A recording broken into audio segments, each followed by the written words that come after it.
notre cœur est dans la paix, notre cœur est dans la joie. Parce que tu es là, notre Père, nous pouvons regarder l'avenir avec assurance. Nous pouvons, notre Dieu Seigneur, nous dire que nous arriverons parce que tu es là. Parce que tu es là, notre Père, nous pouvons nous engager car c'est toi qui connais le chemin et c'est toi qui nous éclaires. Parce que tu es là, notre Père, nous te louons, nous te bénissons. Parce que nous savons que tu es là, voilà pourquoi, Père, nous t'acclamons. Parce que nous savons que tu es là. Nous acclamons parce que nous savons, notre Dieu, que tu es là. Que ton nom soit béni, que ton nom soit loué, que ton nom soit exalté. Toi, le Dieu omniprésent, toi, le Dieu omniscient, toi, le Dieu omnipotent. Nous savons, Père, que tu es là. Sois loué.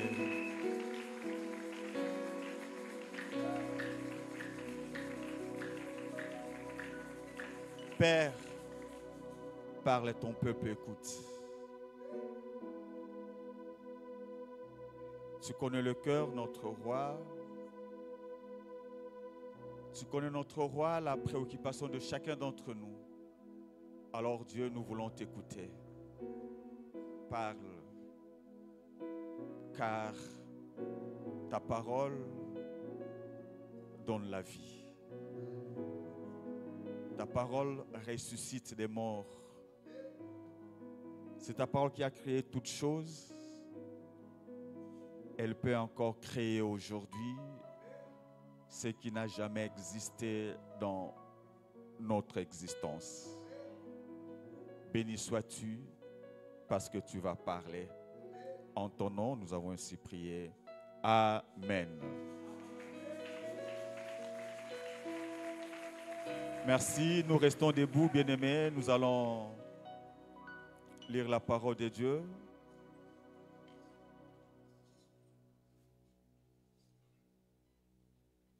Je reviens dans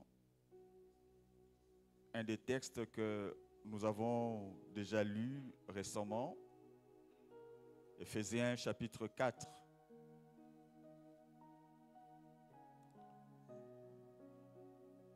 Je prends à partir du verset 13e.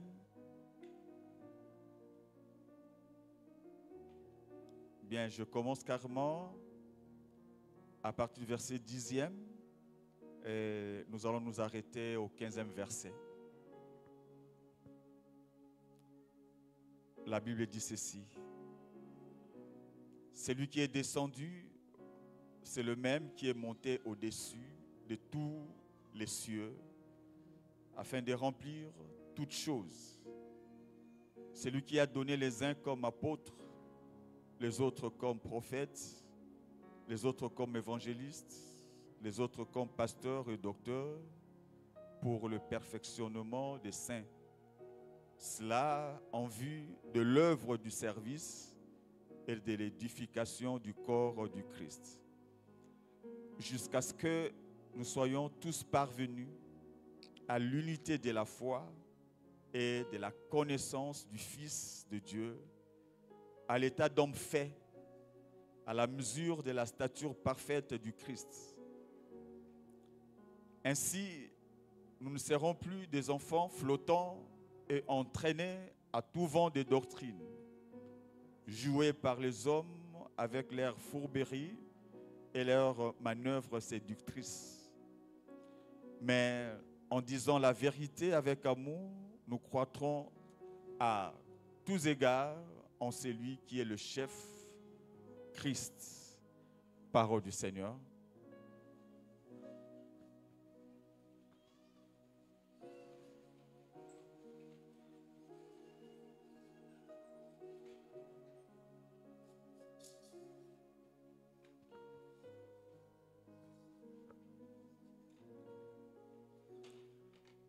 Bonjour bien-aimés.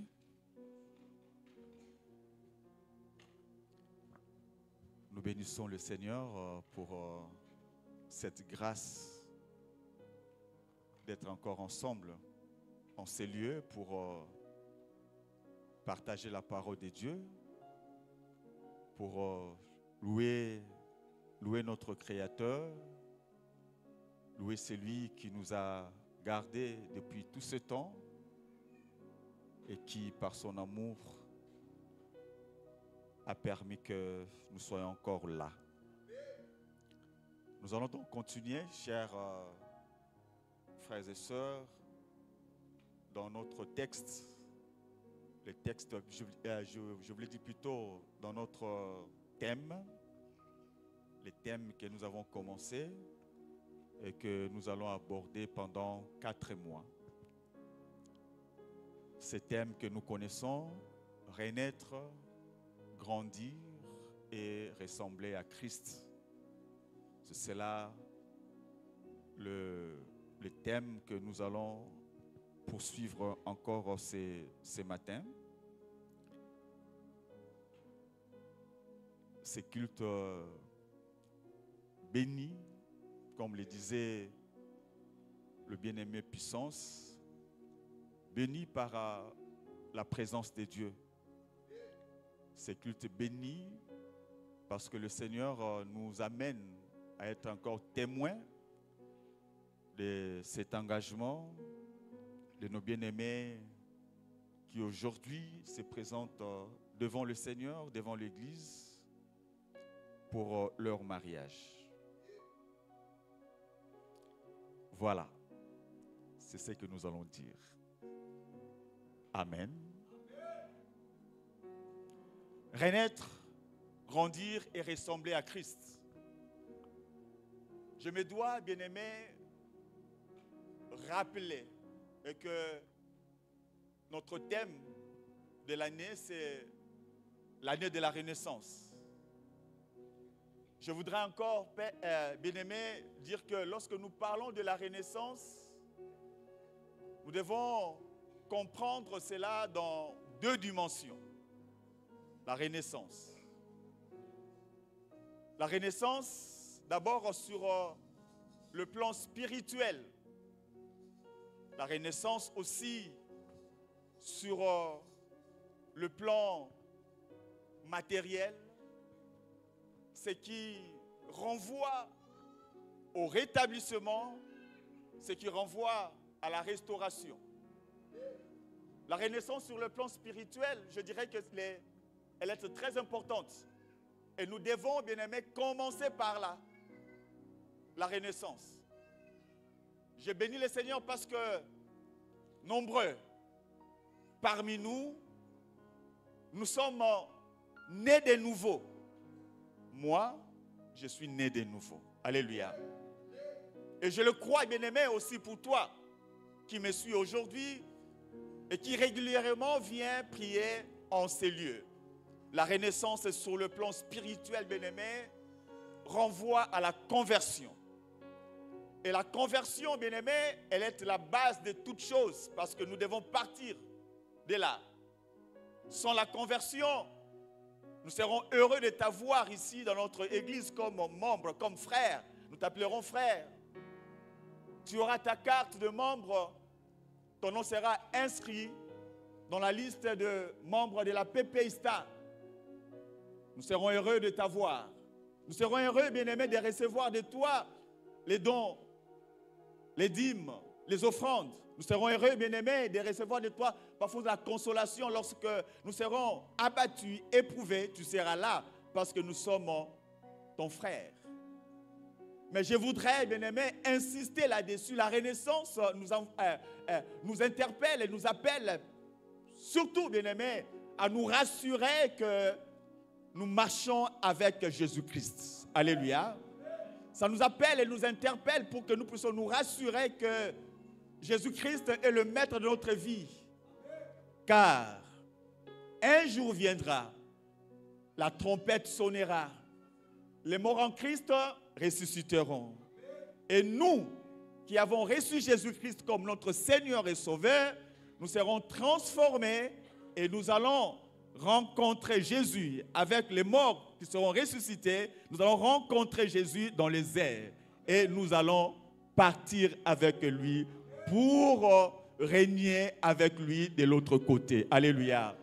Mais seulement lorsque cette trompette sonnera, les frères en Christ, que nous appelons frères en Christ, dont les noms ne sont pas inscrits dans le livre des vies, mais ils ont leurs noms très bien inscrits dans le livre de la PPISTA avec une carte de membre, ceux-là vont rester. Alléluia.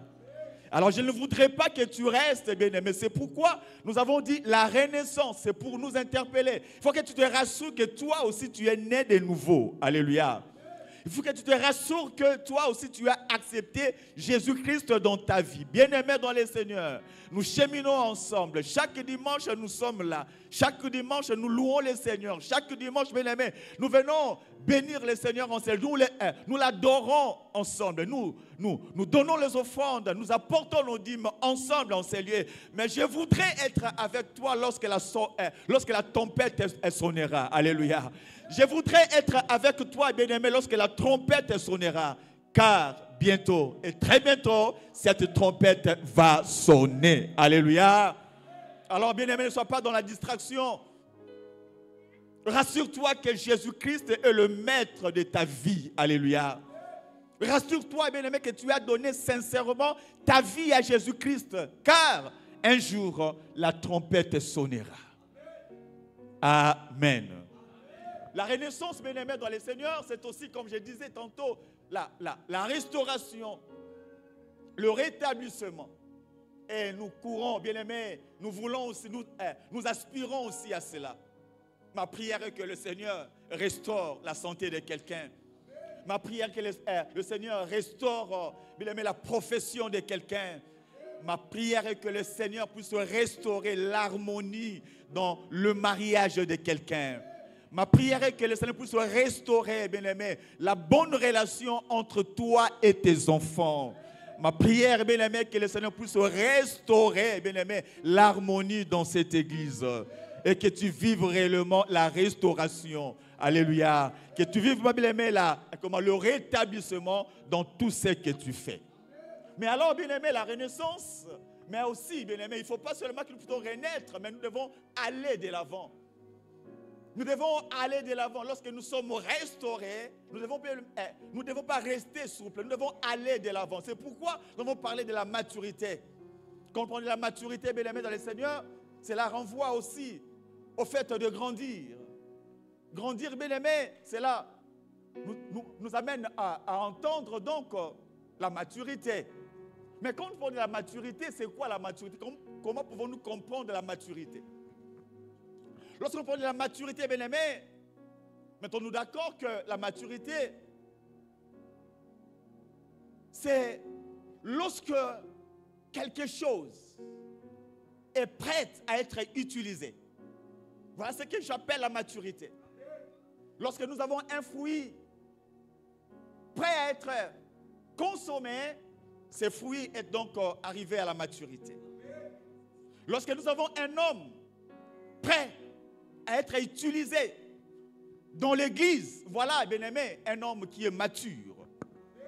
Lorsque nous pouvons, bien-aimé, compter sur toi pour que tu t'engages dans le groupe d'adoration, dans la chorale, au MAP et dans tout ce que nous avons comme service dans l'église, nous pouvons dire que tu as aussi atteint la maturité. Bien-aimé dans le Seigneur, quand nous parlons de la maturité, nous pouvons nous référer à ce que les constructeurs disent. Lorsqu'ils coulent un béton, on doit attendre un temps pour qu'on y monte, pour qu'on continue à élever. Et les constructeurs disent qu'on attend que le béton arrive à la maturité. Alléluia. Lorsque ce béton arrivera à la maturité, c'est ainsi qu'on pourra l'utiliser. Bien-aimés dans le Seigneur, la maturité, quand nous en parlons à l'église, dans ces contextes, nous attendons voir chaque membre de l'église, bien-aimé, être à même de servir le Seigneur, être à même, bien-aimé, sans qu'il soit poussé, qu'il prenne la conscience soi-même de s'engager et servir le Seigneur. On ne sait pas, bien-aimé, dans le Seigneur, venir à l'église et rentrer pendant plusieurs années. On voit comment est-ce que l'église est en train de fonctionner. On s'est dit, non, là, ce n'est pas mon affaire. Je viens, je prie, je rentre. Et parfois même, on a du mal à saluer les frères et sœurs après l'équipe. Bien-aimé dans le Seigneur, tu as besoin d'atteindre ce niveau où tu comprendras que tu fais partie intégrante de cette église et l'église a besoin de ton potentiel. L'église a besoin, bien-aimé, des valeurs que le Seigneur a mises en toi pour sa marche. Alléluia. Et alors, renaître, croître, ça doit se faire sur un modèle. Alléluia. Ça doit se faire sur un modèle. Bien-aimé dans le Seigneur, il est vrai. On peut me regarder, pasteur, comme un modèle. C'est bien, je dois être un modèle. On peut regarder un ancien comme un modèle. C'est bien, nous devons avoir des valeurs qui attirent les autres. Et si nous pouvons, bien-aimé, régler notre pas sur les pas du pasteur, c'est une bonne chose. Régler notre pas sur les pas des anciens diacres, des responsables. Mais bien aimé, le véritable modèle, c'est Jésus-Christ. Alléluia. Parce qu'aujourd'hui, quand nous regardons le pasteur, quand nous regardons l'ancien bien-aimé, nous pouvons être déçus parce que ce sont des hommes. Bien-aimé, en regardant le pasteur, en regardant les responsables, bien-aimé, c'est une bonne chose, mais regardons plus vers Jésus. Car c'est lui qui est le consommateur de notre foi. Car c'est lui qui ne peut pas nous décevoir. Car c'est lui, bien-aimé, qui ne peut pas tomber lorsque tout le monde s'ébranle. Il est le modèle par excellence. C'est pourquoi lorsque je vais croître, je dois regarder Jésus-Christ. Lorsque je vais m'épanouir, bien-aimé, je dois regarder à Jésus-Christ. Même lorsque je chercherai mon bien-être, bien-aimé, dans le Seigneur, je dois regarder à Jésus-Christ. Lorsque je chercherai à gagner de l'argent, bien-aimé, dans le Seigneur, je dois fixer mes regards sur Jésus-Christ. Car c'est lui qui est le modèle par excellence. Alléluia. Bien-aimé, nous devons regarder à Jésus-Christ, comme je disais, parce que c'est lui qui est le modèle par excellence. Parce que c'est lui qui est notre leader. C'est lui qui nous guide. C'est lui qui nous transforme. C'est lui qui nous forme. Bien-aimé dans le Seigneur, je vais servir, oui, comme un ancien. Je vais voir le pasteur, oui, bien-aimé dans le Seigneur. Mais ne copions pas même les erreurs, les faiblesses du pasteur, les faiblesses, bien-aimé, des anciens. Alléluia. Ne copions pas tout.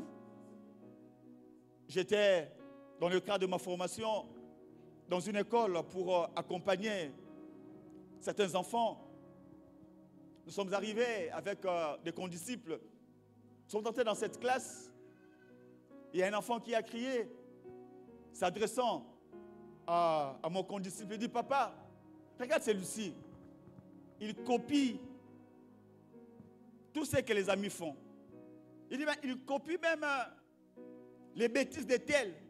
Il a aussi copié les bêtises de tel. Il y a un autre enfant qui dit, oui, lui il copie tout. Il copie même les bêtises de madame. Alléluia. Il copie tout. Même les bêtises de madame. Donc c'est pour dire seulement, bien-aimés, nous devons regarder à nos responsables. Mais regardons-le, bien-aimés, avec discernement. Amen. Parce que moi, pasteur, je voudrais avoir aussi autour de moi des personnes qui m'interpellent. Je voudrais avoir autour de moi, bien aimé, des personnes au mur sur lesquelles je peux aussi m'appuyer. Mais si on doit tout copier parce que je suis pasteur, si on doit tout copier parce que je suis un ancien bien-aimé dans le Seigneur, l'Église n'ira pas loin. L'Église bien-aimée dans le Seigneur va fléchir. C'est pourquoi regardons, c'est pour ça qu'on dit, bien-aimé, ressemblons à Christ. Alléluia. C'est lui le modèle par excellence. Bien-aimé dans le Seigneur, alors lorsque nous parlons de ressembler à Christ, il a tellement de valeurs que nous devons copier. Il a tellement, bien-aimé, des vertus que auxquelles nous devons aspirer. Alors je vais donner, bien aimé, quelques qualités de Jésus, notre modèle que nous devons copier. Nous devons copier Jésus. Nous devons bien aimé ressembler à Jésus parce que, 1, il est puissant. 2, il est sage. 3, bien aimé dans le Seigneur, il est équilibré et cohérent. Amen. Parlons de la puissance. La puissance, bien aimé dans le Seigneur, c'est la capacité. Lorsqu'on parle de puissance, d'ailleurs, le texte est comment? Rendu par puissance, ou alors puissant, dans Luc chapitre 24, verset 19.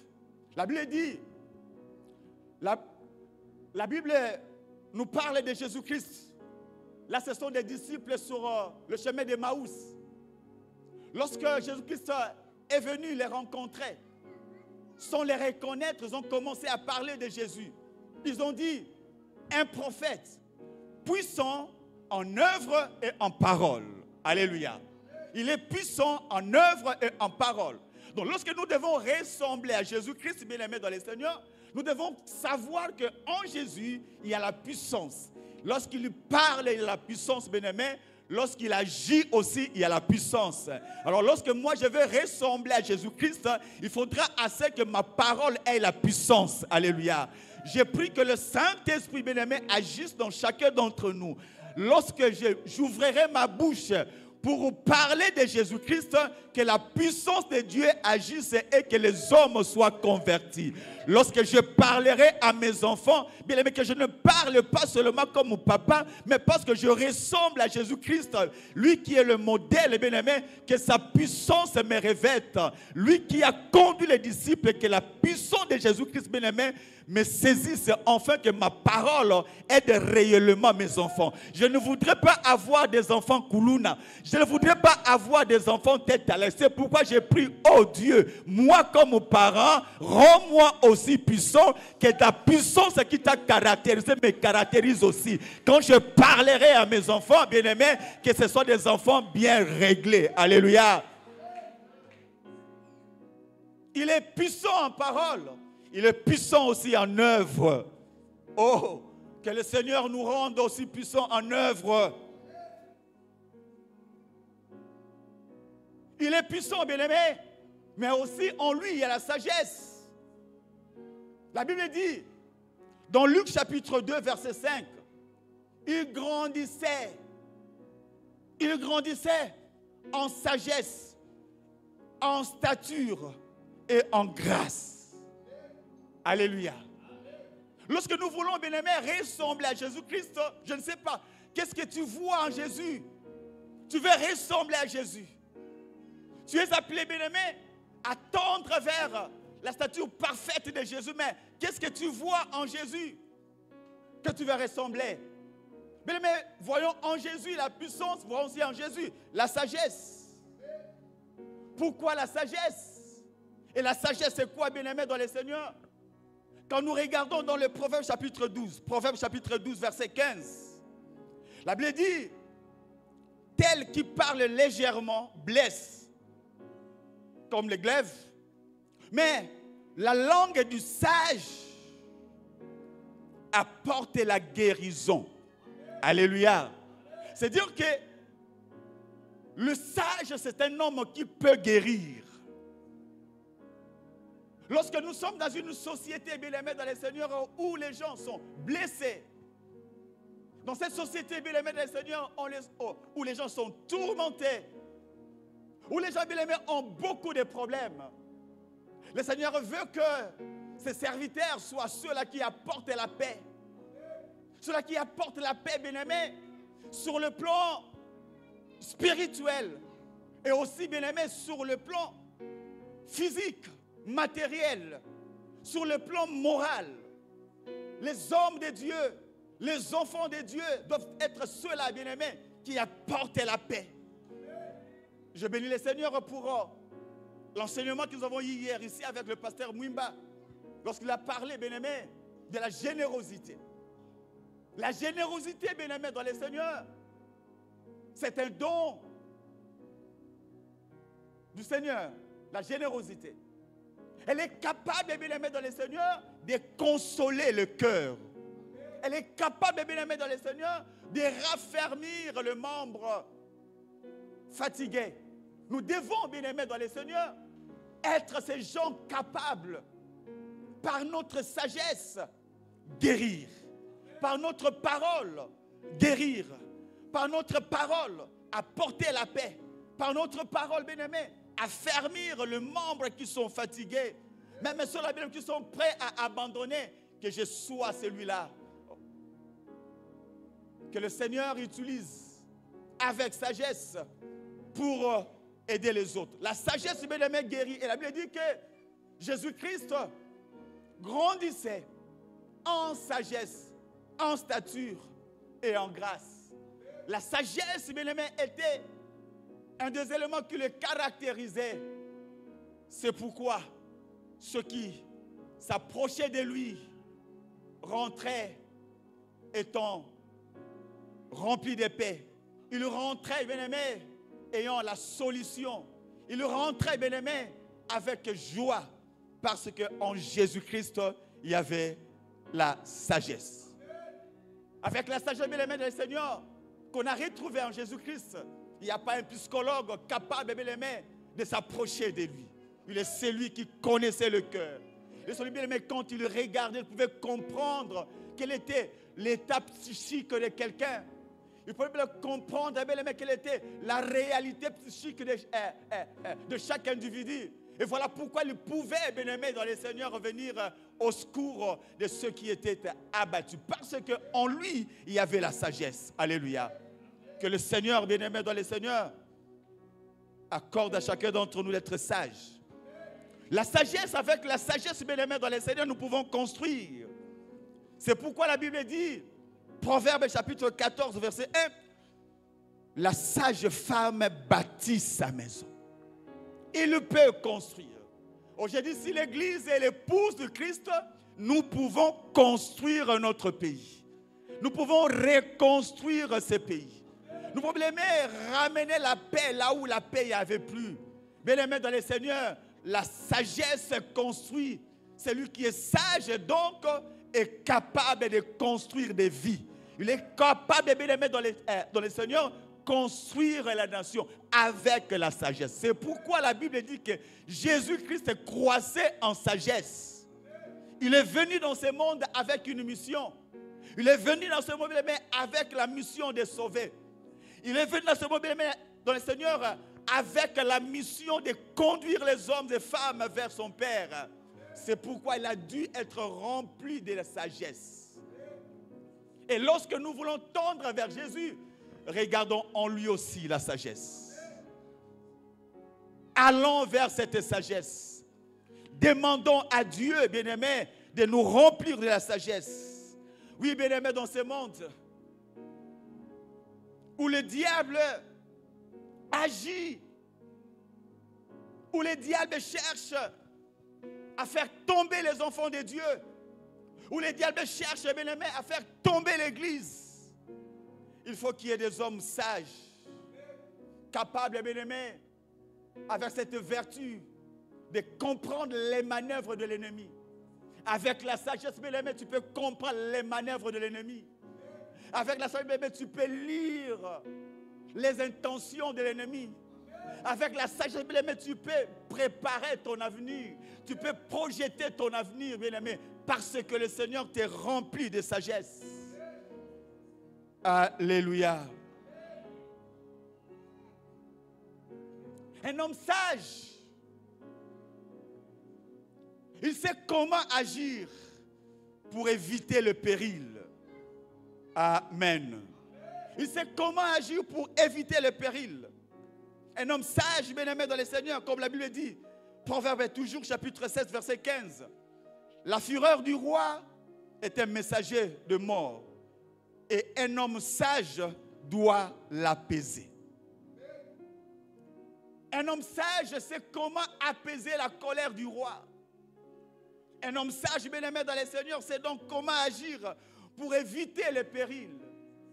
Lorsque le mal arrive, lorsqu'un danger arrive, lorsque, bien aimé, la mort était imminente, avec la sagesse, on sait comment agir, afin de se mettre à l'abri, afin de mettre sa famille à l'abri, afin de mettre, bien aimé, sa société en abri, avec la sagesse. Il est donc important, bien aimé, dans le Seigneur, de le comprendre. Un homme sage, c'est un stratège pour anéantir l'ennemi. La Bible dit, les sages montent dans la ville des héros et il abat la force qui lui donnait l'assurance. Proverbe 21, verset 2a. Le sage, c'est un stratège. Il monte dans la ville des héros et il abat la force qui lui donnait l'assurance. C'est-à-dire, bien aimé, lorsque nous voulons tendre vers Jésus, voyons aussi, bien aimé, que le Seigneur puisse nous remplir de sagesse. Qu'il nous remplit de sagesse comme époux. Qu'il nous remplit de sagesse comme épouse. Lorsque un d'entre nous s'énerve, bien aimé le Seigneur, la sagesse t'amènera à garder silence, à écouter d'abord. La sagesse t'amènera, bien aimé, à ravaler ta colère et attendre que l'autre parle, qu'il finisse et que tu puisses aussi placer un mot après qu'il aura fini de parler. Sinon, bien aimé, ça sera le feu, la sagesse. Bien aimé dans le Seigneur, c'est avec la sagesse que nous pouvons vivre en paix dans ce monde. La Bible dit que Jésus grandissait en sagesse, en stature et en grâce devant les hommes et devant Dieu. C'est là où j'ai dit qu'il était un homme équilibré et cohérent. Bien chers frères, notre croissance, grandir, doit être donc équilibrée. Lorsque nous voulons grandir sur le plan spirituel, pensons aussi, bien-aimés, à grandir sur autre plan, sur le plan professionnel, sur le plan, bien-aimé, de nos études, sur le plan de notre communauté. C'est pourquoi il ne faut pas que nous puissions, nous, enfants de Dieu qui sommes ici, penser seulement à gagner des âmes, à multiplier des églises, comme nous voyons, bien-aimés, dans le Seigneur. Sur chaque avenue, il y a une église. Gloire à Dieu, les âmes sont gagnées. Le royaume est en train d'avancer. Nous voyons, bien-aimés, chaque jour les gens crier, parlant en langue, faisant même des bruits, bien-aimés, Seigneur. Et parfois, si vous êtes comme un voisin d'une église, bien-aimés, dans le Seigneur, c'est pas facile. Oui, gloire à Dieu, les âmes sont gagnées. Lorsque vous êtes même dans l'auditoire, vous ne serez pas surpris d'entendre quelqu'un commencer à crier parce qu'il est en train de prier. Il glorifie le Seigneur. Gloire à Dieu. Quand vous êtes bien-aimé quelque part, vous entendez quelqu'un avec une langue sous voix annonçant la parole de Dieu. Gloire à Dieu. C'est très bien. Mais, bien-aimé le Seigneur, est-ce que nous ne pouvons pas aussi, pas seulement gagner des âmes, est-ce que nous ne pouvons pas aussi réfléchir comment créer des entreprises, nous comme Église? Pouvons-nous pas aussi réfléchir, moi comme enfant de Dieu, après avoir prié, après avoir parlé en langue, est-ce que je ne peux pas aussi réfléchir? Qu'est-ce que je peux faire pour que je puisse gagner ma vie, que je puisse gagner mon pain? Non pas seulement gagner mon pain, mais qu'est-ce que je peux faire moi pour que je puisse aussi engager les autres? Alléluia. Il grandissait non pas seulement devant Dieu, mais aussi devant les hommes. Alléluia. Ma prière est que notre église soit approuvée du Seigneur parce que nous marchons dans la crainte de Dieu, parce que nous parlons en langue, parce que nous gagnons des âmes. Mais il faut que ce soit une église qui est aussi respectée dans la société. Une église, bien aimée, capable d'engager des gens parce qu'on a créé des entreprises. Une église capable, bien aimée, d'encourager les enfants à aller étudier. Une église, bien aimée, capable d'encourager les gens à créer aussi des entreprises. Alléluia. Je bénis le Seigneur lorsque je vois parmi nous certains qui se battent, de jeunes qui se battent pour avoir une structure propre à eux. Et où aussi, ils engagent quelques-uns. Que le Seigneur vous bénisse. Que le Seigneur multiplie de telles personnes. Afin que lorsqu'on verra la PPISTA, on dira que c'est une église où le Seigneur a agi. Où les âmes sont gagnées. Où les démons tremblent. Où les sorciers n'arrivent pas à pénétrer. Mais aussi, c'est une église où les femmes et les hommes prospèrent dans leurs entreprises. Alléluia. Amen. Qu'ils prospèrent, bien-aimés, dans le Seigneur. Prospérons, bien-aimés, à tous égards. Bien-aimés dans le Seigneur, nous devons alors croître, atteindre la stature parfaite de Jésus. Mais pour y arriver, un peu comme je disais tantôt, nous devons bannir deux choses.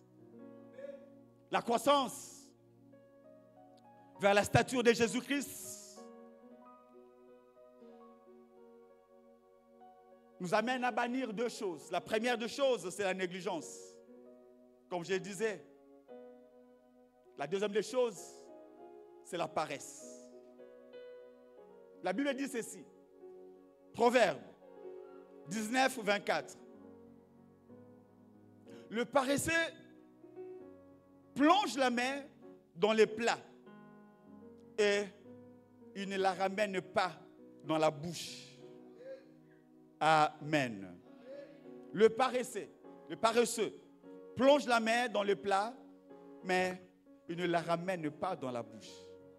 Si nous voulons grandir, si nous voulons nous épanouir, et sur le plan spirituel, et même, bien-aimés, dans le plan séculier,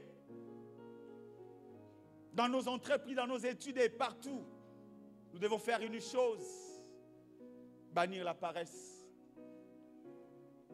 Le paresseux, c'est qui, bien-aimé dans le Seigneur? Selon ce passage, le paresseux, c'est cette personne qui est capable de commencer quelque chose, mais qui ne le finit pas. Il commence, mais il ne finit pas. Le paresseux, bien-aimé dans le Seigneur, c'est cette personne qui n'exploite pas les opportunités de son développement. Alléluia. Il y a le plat qui est là, rempli de la nourriture. Lorsque tu manges, tu auras la force. La Bible dit, Dieu a envoyé un corbeau donner la nourriture à son serviteur Élie. Élie dormait. Le Seigneur le réveille. Il dit, mange et bois, car la route est longue. Pour faire une longue route, tu dois manger, tu dois boire. Il avait donc, bien-aimé, la possibilité d'avoir l'énergie pour son chemin. La route qui était longue exigeait à ce que Élie puisse manger. C'est pourquoi on l'a réveillé. Mais on dit que le paresseux a cette opportunité d'avoir l'énergie. Il a cette opportunité, la possibilité d'aller de l'avant. Il essaye, mais il n'exploite pas à fond. Il plonge la main, mais il ne le ramène pas dans la bouche. Parce qu'il est paresseux, il ne sait pas exploiter, bien-aimé, les opportunités devant lui. Les opportunités devant lui, même sur le plan spirituel. Des opportunités qu'elle peut nous donner pour que nous puissions aller de l'avant. Lorsqu'on organise des séminaires, bien-aimés, ce sont des opportunités pour que nous puissions venir apprendre. Car nous ne savons pas, bien-aimés dans le Seigneur, à quoi est-ce que le Seigneur nous appelle. Quelles sont les charges, bien-aimés dans le Seigneur, qui nous attendent demain. C'est pourquoi il est très important d'exploiter les opportunités qui nous sont offertes. Alléluia. Lorsqu'il y a un séminaire, venons. Lorsqu'il y a, bien-aimé, des moments de prière, venons. Lorsqu'il y a, bien-aimé, des moments de partage de la parole de Dieu, venons. Lorsqu'il y aura aussi un moment, bien-aimé, dans le Seigneur, de visiter ceux qui sont en difficulté, c'est aussi une opportunité. Alléluia. Le faisons, le Seigneur nous bénira. Le faisons, bien-aimés, dans le Seigneur, nous allons affermir les autres. Et ceux que nous allons affermir, bien-aimés, seront utiles pour le Seigneur. Ils pourront aussi affermir les autres. C'est ainsi que l'Église ira de l'avant. Mais le Seigneur, profitons des opportunités. Amen. Il n'exploite pas les opportunités devant lui, le paresseux. Bien-aimés dans le Seigneur, il y a même des opportunités dans l'Église. Lorsqu'il y a un besoin, bien-aimés, il faudra le regarder comme une opportunité pour toi. Pourquoi ne pas t'élever, toi aussi t'engager et faire quelque chose? Pourquoi ne pas t'élever, toi aussi, bien-aimé, t'engager, contribuer? Pourquoi ne pas t'élever, bien-aimé, toi aussi t'engager et travailler? C'est une opportunité que le Seigneur te donne. Mais le paresseux n'exploite pas des opportunités. Alléluia. Alléluia. Bien-aimé dans le Seigneur, dans Luc chapitre 19, 41 à 44, le verset 42 particulièrement, c'est un texte où le Seigneur parle de Jérusalem. Il regrette ce que Jérusalem n'a pas saisi, l'opportunité de sa paix. Verset 42 dit, Jérusalem, si seulement tu comprenais, toi aussi, en ces jours, comment trouver la paix. Mais maintenant, c'est la tête t'est cachée. Tu ne peux pas le voir. Si tu connaissais, quand Christ était là, lorsque Christ prêchait, Jérusalem n'a pas saisi cette opportunité. Et voilà est venu le temps où il devait s'en aller dire, malheur à toi, Jérusalem, tu n'as pas connu le temps où tu as été visité. Que le Seigneur, bien-aimé, nous ouvre les yeux pour que nous sachions les moments où il nous visite. Que nous sachions, bien-aimé, dans le Seigneur, quand nous devons nous lever et saisir les occasions qu'il nous donne pour que nous puissions percer. Que le Seigneur nous ouvre les yeux. Bien-aimés dans le Seigneur, bannissons la paresse, bannissons la négligence. Et cela nous permettra, bien-aimés dans le Seigneur, de ressembler à notre Maître. De ressembler à notre Maître. Bien chers frères, le Seigneur veut que nous soyons ses imitateurs. Il veut que nous soyons prêts à le servir. Que nous soyons prêts à servir notre société. Il veut que nous soyons toujours prêts. Alors pour y parvenir, regardons à Jésus-Christ. Alléluia. Regardons à Jésus-Christ. Bien-aimés dans le Seigneur, la Bible nous parle d'un homme, un homme de Dieu. Il est mort. Et après sa mort, quelqu'un est venu pour prendre ses enfants, les amener comme esclaves, parce que cet homme avait des dettes, n'avait pas payé. Alors cette femme est allée voir l'homme de Dieu.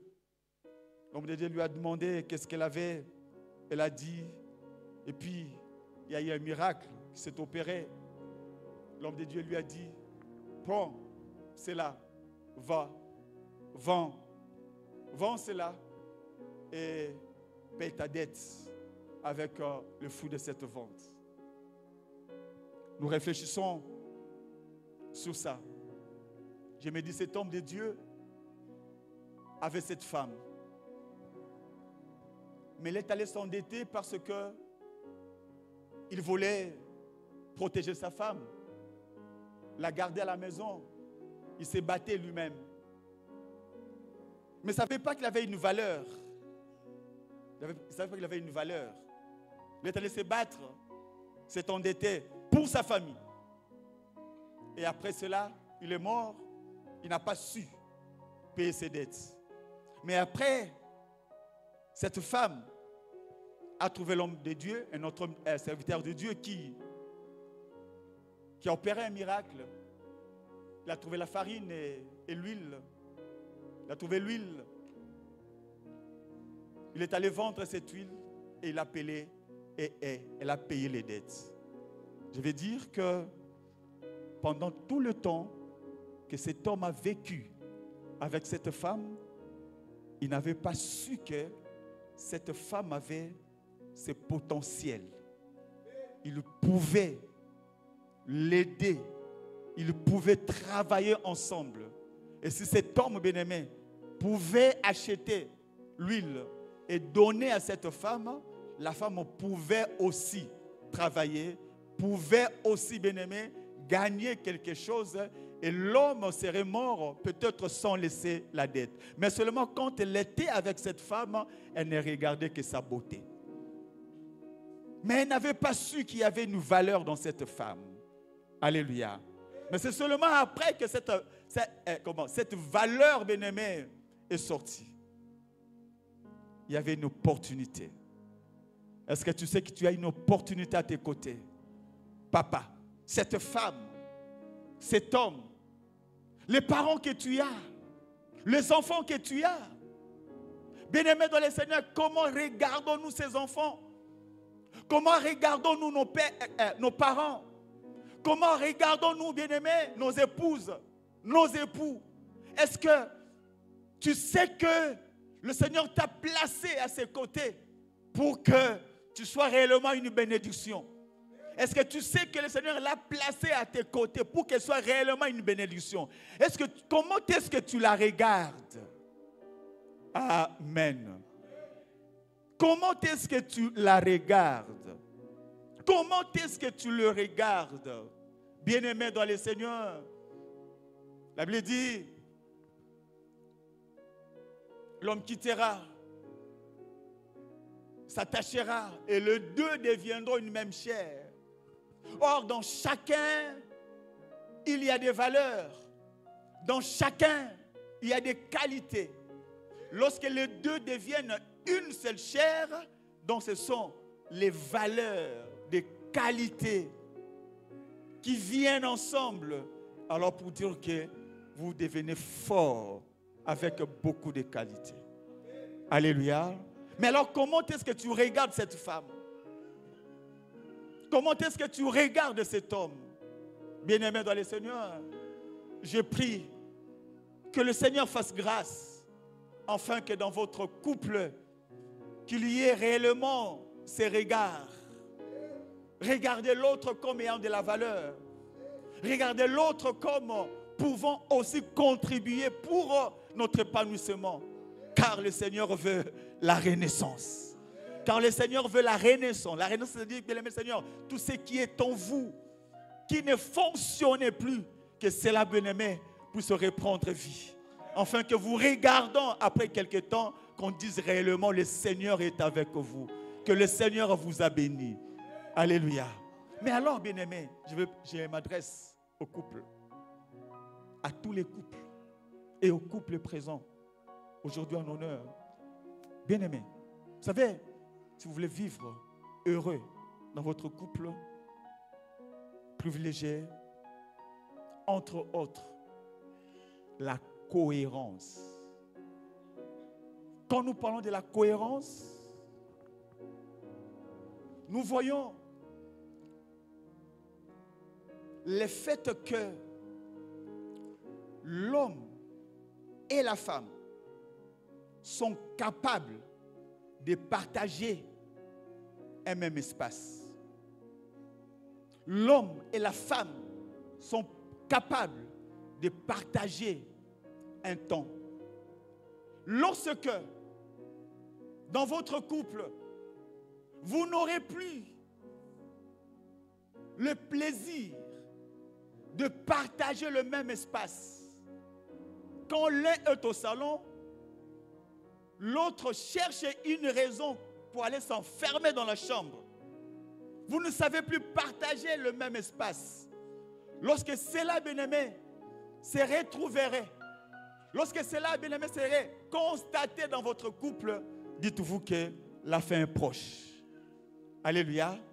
Lorsque vous ne savez plus partager le même espace, Lorsque vous ne savez plus l'aimer, partagez le temps ensemble. Le papa qui sort et qui fait tout pour retourner toujours en retard parce qu'il y a une raison, les embouteillages. Ça, un alibi. On fait tout. Bien aimé Seigneur, il y a des gens, lorsqu'ils sont dans l'embouteillage, ils sont très mal à l'aise. Parce qu'ils veulent retourner à la maison. Mais il y en a, lorsqu'ils rentrent à la maison, et en rentrant, ils prient même qu'ils retrouvent les embouteillages sur la route. Comme cela, il sera à l'aise. Et alors, il aura vraiment une raison. Là, il ne va pas mentir. Parce qu'il y aura vraiment un embouteillage. Bien-aimés dans les Seigneurs, lorsqu'on ne sait plus partager le temps ensemble, sachez que la fin est proche. Alléluia. Lorsque dans les couples, on parle de la cohérence, on voit aussi le fait de prendre des décisions ensemble. Il y a la cohérence lorsqu'on sait prendre des décisions ensemble. On a une vision, on veut la matérialiser, on discute ensemble. Et alors, on prend une décision. Là, il y a la cohérence. Mais lorsque vous remarquerez dans votre couple que maman est à la maison, papa vient le soir accompagné de quelqu'un avec un sac, il dit, c'est le neveu qui vient du village. Il m'avait appelé il y a 1 mois. Voilà qu'il est venu. Bien, Seigneur, dites-vous que la fin est proche. Alléluia. Parce que vous devez prendre des décisions en... Lorsque toujours papa vient, c'est pour le bien de la maison. Régulièrement et peut-être toujours, il vient toujours avec quelque chose de beau à la maison. Un appareil. Il apporte à la maison. Il change de téléviseur. Il l'amène à la maison. Maman est toujours surprise. Ah, et là, c'est quelque chose dans le toujours, est-ce que dans le donc, maman, il y a tout que non, papa, ça lui cagne, c'est le bongo. Lorsque ça sera toujours comme cela, vous ne savez pas prendre des décisions ensemble, dites-vous que la fin est proche. Alléluia. Alléluia. Bien-aimé le Seigneur, vous marcherez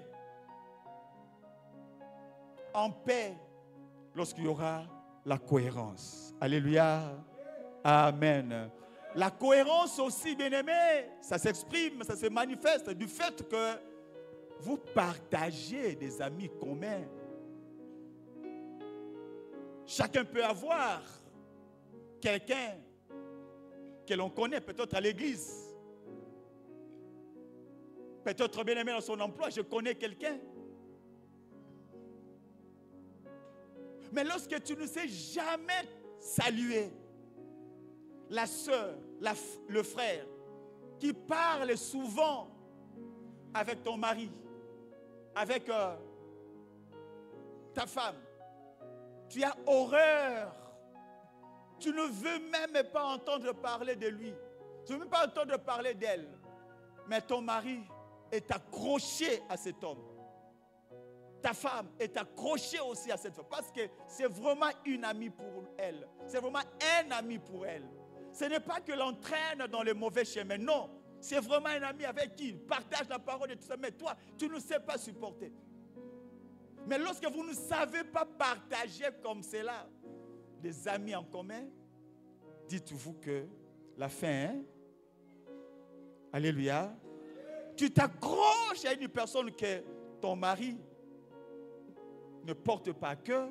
Tu t'accroches à une personne que ta femme ne porte pas à cœur. Mais chacun veut garder la personne. Bien-aimé dans le Seigneur, il s'accroche à toi. Un jour, il viendra te visiter à la maison, non? Parce que tu es un frère bien-aimé. Tu es la sœur bien-aimée, elle vient te visiter à la maison. Alors maintenant, elle vient te visiter à la maison pendant que ton mari est là. Il vient te visiter à la maison pendant que ta femme est là. imaginez l'ambiance, soit vous allez manifester l'hypocrisie, vous allez rire par les dents et non par le cœur, ou alors on se retire carrément, on manifeste un comportement qui met l'autre mal à l'aise, et alors quand l'autre est mal à l'aise, il remarque que ton mari, ta femme, m'a pas très bien reçu, peut-être par politesse, il ne dira rien. Alors, c'est toi qui seras frustré de ce que tu es humilié par le comportement de ton conjoint, de ta conjointe. C'est alors que, bien aimé Seigneur, le feu va encore. Quand vous me remarquez ces choses, dites-vous que la fin, que le Seigneur nous aide à marcher pour repousser la fin loin de nous. Alléluia. Que le Seigneur nous bénisse, qu'il bénisse sa parole.